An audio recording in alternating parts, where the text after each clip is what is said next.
بسم الله الرحمن الرحيم. حلقة اليوم أخضرين عرايسي عدني من محلات أطياب الشرقية، صنعاء، شارع عائل، مدخل حديقة عائل. وهذه هو الكرت والرقومات الظاهرة في الشاشة. هو الكرت.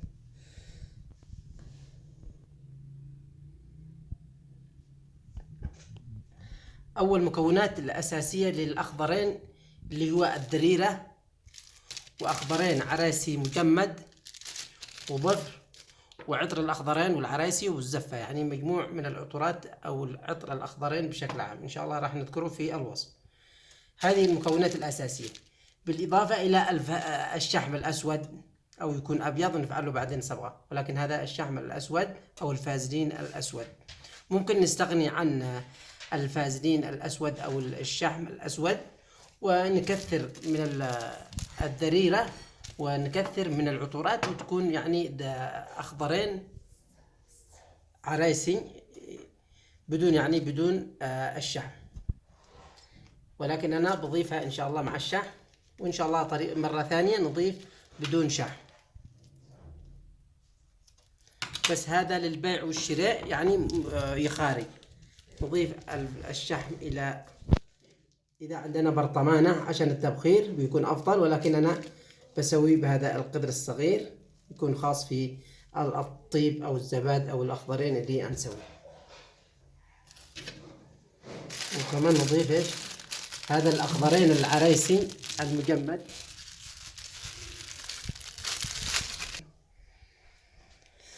هذا هو الفازلين أو الشحم الأسود، 250 جرام، يعني ربع كيلو. وهنا معنا 60 جرام اللي هو الأخضرين العرايسي المجمد، 60 جرام، و30 جرام من الدريرة، و50 ملي من العطر الأخضرين والعرايسي، و5 جرام من الظفر للتبخير فقط. تابعونا كيف نسوي. هذا هو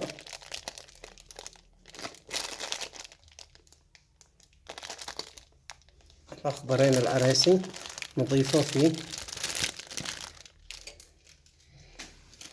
وكمان نضيف الدريرة 30 جرام.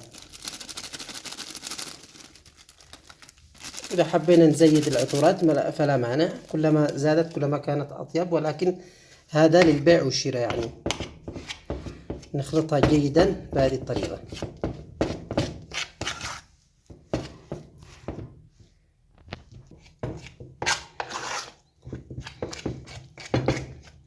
نحاول نخلطها تماما عشان الدريرة تتخالط، وكمان الأخضرين العرايسي كان جامد أو ناشف شوية، لازم يختلط سوا. وبعدين إذا عندنا برطمانة يكون أفضل، ولكن أنا فعلتها بالقدر بهذا الشكل لكي أبخرها بهذه الطريقة.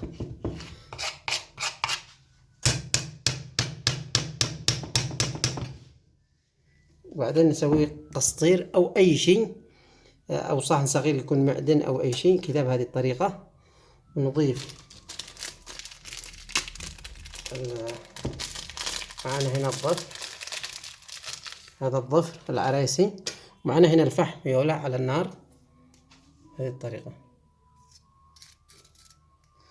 نبخر مرتين وثلاث وربع حتى نكمل إيش؟ حتى نكمل الظفر. كلما تبخر كلما كانت أفضل. إذا كانت برطمانة نغطيها على طول، إذا ما فيش برطمانة نسوي بهذه الطريقة، الليلون أو قصير أو أي شيء محكم حتى ما يروحش منه الدخل. بس بتأكد إن كان الفحم أو الظفر تولع معنا. شوفوا كيف نزيد شوية، نطرح فحمة ثاني لأنه هذه عتطفى معانا ويكمل، ولسه ما خلصناش الظفر. نسوي فحمة سفري أو أي فحم نسويه على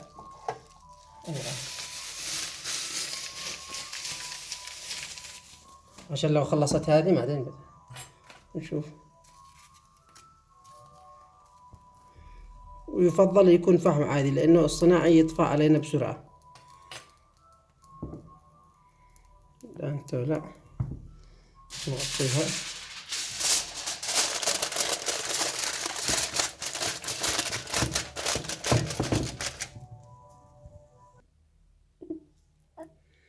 الآن نشوف كيف تبخرت. يفضل إذا في برطمان نغلقها ليوم الثاني وبعدين نسوي التبخير الثاني، لكن أوريكم كيف صار شكل الظفر، انحرق وتبخر تماما.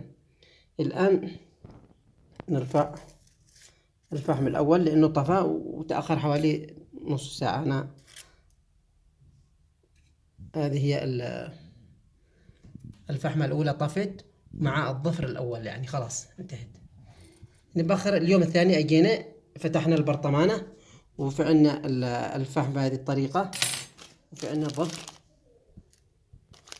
بهذه الطريقة.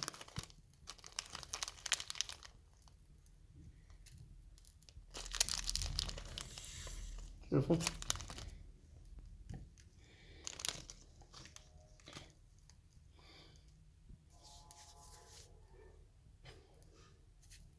نتأكد إذا كان ولعت تماما هي تولع، ونغطيها نكتمها عشان الدخان يجتمع ويتبخر معنا الأخضر.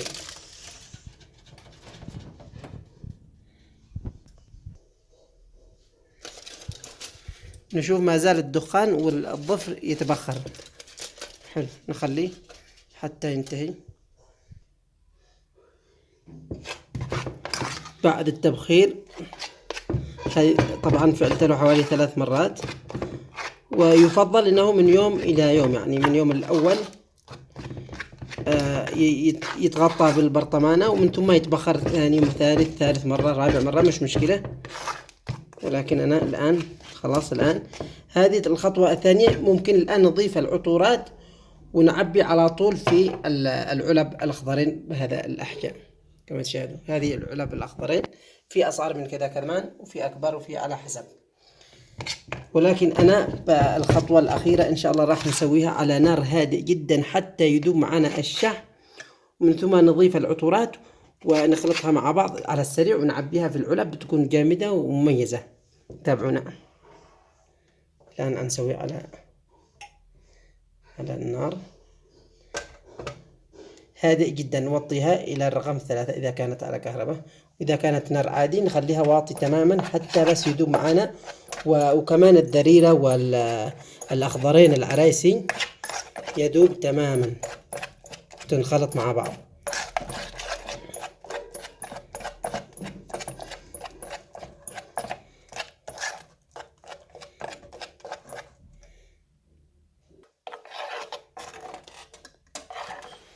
كما تشاهدوا الآن بدأ يذوب، بس ما نرفع النار زيادة، نخليه حتى يذوب ونتأكد من التكتلات حق الأخضرين المجمد العرايسي والدريرة كمان اتخلطت مع بعض. ووقت التعبئة نحرك باستمرار عشان تكون مميزة. تابعونا، شاهدوا كيف النار.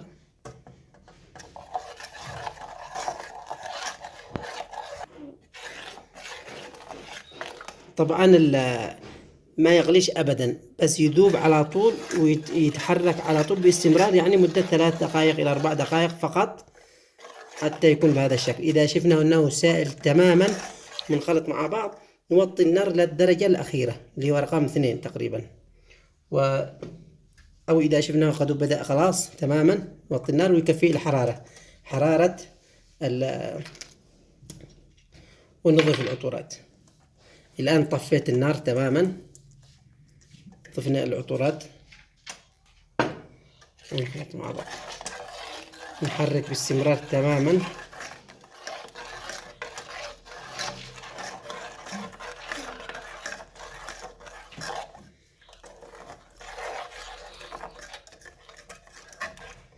ما شاء الله تبارك الله، ريحة حلوة طيبة. أخضرين عرايسي مطبوخ، هذا الأخضرين عرايسي مطبوخ. نحرك باستمرار حوالي نص دقيقة تقريبا، ونشوف نتأكد ان في حرارة حاجة بسيط عشان ما يجمدش علينا، لانه يجمد علينا على طول بعد ما يبرد. شوفوا الملعقة كيف صارت، اول كان كلها شحوم بعد ما بهذا الشكل خلاص يعتبر جاهز، ما عاد يمسكش على الملعقة. الآن الغرف، ملعقة الغرف بهذه الطريقة. نحاول أول شيء نخلطه تماما. وقت الخلط كلما عبينا كلما نخلط. هذه الطريقة التعبئة.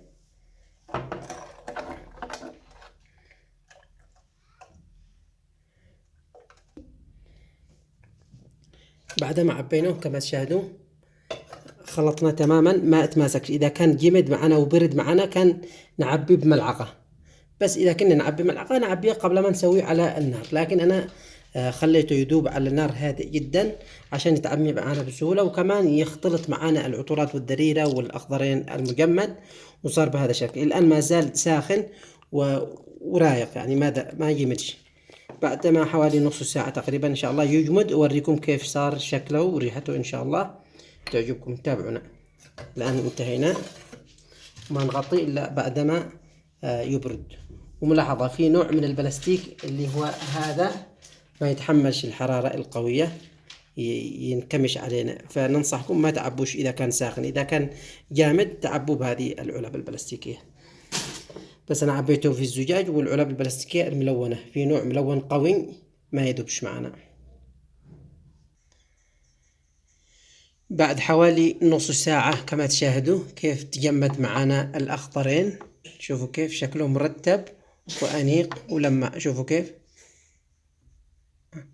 هذا هو الأخضرين أو شحم الأخضرين العرايسي المطبوخ. صار معنا حوالي المتوسطات 6 حبات وحبة كبير لأنه ما حصلش علب، واربع بعد المتوسط وحبة صغيرة بهذا الحجم، وكمان في أصغر من كذا. هذه الحبة تبتاع تقريبا من 5 إلى 700 كله على حسب، وهذه الحبة تقريبا 800 ب1000 وهكذا. خليها هذه 700 وهذه 500، وفي أصغر شوية ب300. ومعنا هذا النوع ب1000 ريال، وهذا النوع بكم؟ ب1000 ريال 1500 على حسب.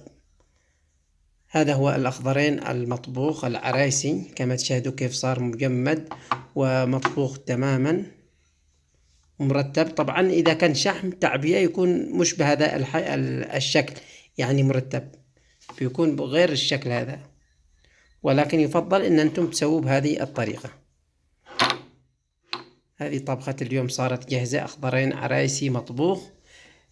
ملاحظة أخيرة، إذا كان الأخضرين سائل نسوي لها مذوب الشحم. هذا مذوب الشحم، يعني إذا سوينا هذا مع الشحم بيكون سائل على طول، نفس هذا بيكون سائل على طول نفس هذا، ما يجمدش. لكن إذا طبخنا بدون مذوب على نار هادئ جدا حتى يذوب، بس يتخلط معنا الدريرة والأخضرين المجمد، وكمان العطر ينخلط معانا تماما، وبعدين نعبيه يجمد بعد حوالي نص ساعة كما تشاهدون.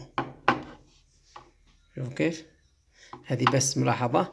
هذا إن شاء الله راح نعمل به أخضرين أو شحم اللي هو الزباد الأبيض. إذا حبينا نسوي مذوب نسوي هذا المذوب ونسوي العطورات ونعبيه في علب بخاخة أو علب هذا الحجم. هذه حلقة اليوم صارت جاهزة، نغطيها في العلب بس ما زالت لسه دافية شوية، نخليها تبرد تماما، خاصة الزجاج دافي. الطبخة هذه أو غير الطبخات اللي صورتها، وكمان عندي بعض الأشياء في الصندوق هذا كلها من محلات الوحيش وأطياب الشرقية. هذا هو الكرت أطياب الشرقية، صنعاء، شارع هائل، مدخل حديقة هائل، والوحيش. هذا هو الوحيش، صنعاء، شارع هائل، مدخل حديقة هائل. كان نوريكم الرقومات الظاهرة في الكرت، وهذه الرقومات الظاهرة في الكرت. إذا عجبكم الفيديو لا تنسوا الاشتراك في القناة والضغط على الجرس ليصلكم كل جديد.